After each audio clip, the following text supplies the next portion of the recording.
think I will be mercifully brief. I have to say I was myself rather moved by Nick's remarks, and I think Nick gave us a 12-minute, essentially, primer on everything we need to know about everything. I think he really said it all. Simplicity, cutting to the essential elements, but I think what's most of all significant in his remarks, or the subtext of his remarks, is that when you taste an authentic wine, something that's real, something that comes from a place, a wine that expresses terroir, there is a strong emotional component. It's not an intellectual exercise. It's something, it's a real connectedness to the world. And I think that's probably the most important thing. That's for me the most important takeaway that I had.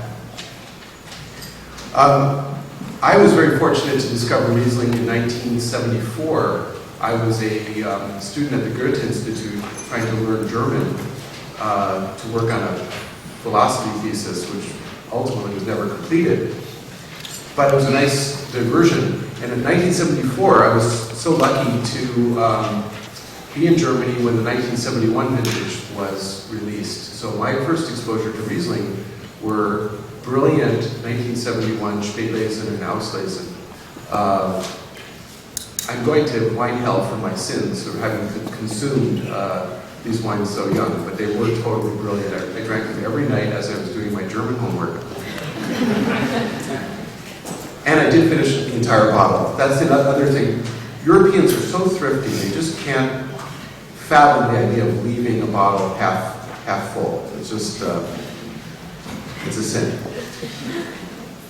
When I came back, well, some years later when I got into the wine business, I decided, you know what, I need to make Riesling. And unfortunately, I have to say, it was my hubris to imagine that I could grow Riesling in California.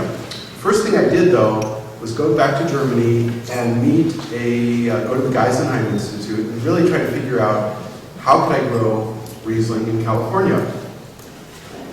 So being sort of the somewhat self-centered human being that I am, when I met one of the researchers there, I said, you know, I'm going to make Riesling in California, and I just imagined this person as being so excited for me and just so happy. And the first thing he said was, I don't think that's a really good idea, honestly. I was obviously quite crestfallen because if you love Riesling so much, you should be able to produce it, of course. And he said, let me tell you why I don't think that's a really good idea in California.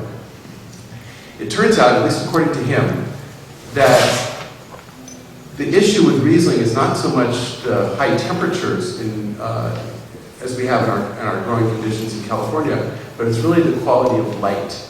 And he had studied Riesling throughout the world, and his conclusion was the noblest Riesling on the planet seemed to come from the Middle Mosel. Why did he hypothesize it was the best Riesling from the Middle Mosel? There was the most cloud cover. If you've ever been to Germany in the summer, it's just cloudy and miserable quite a lot of the time. But cloudy and miserable is good for Riesling. It seems to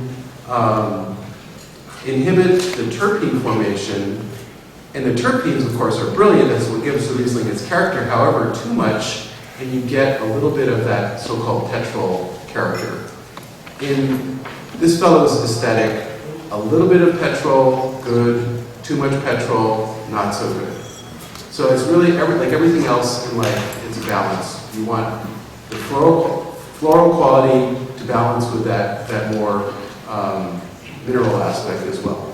And on the subject of minerals, I think what is so brilliant about Riesling, as was alluded to a couple of times in the presentations, was that it is the most transparent carrier for terroir. I think some of that has to do with the fact that it's grown in a cool climate with high acidity and moderate alcohol, so it's a very transparent lens to transmit these other aspects. And the greatest, I mean, again, fruit is lovely, varietal character is lovely, but essentially at the end of the day, I think those are slightly banal aspects. It's really the mineral quality of the wine that really makes it compelling to us and interesting.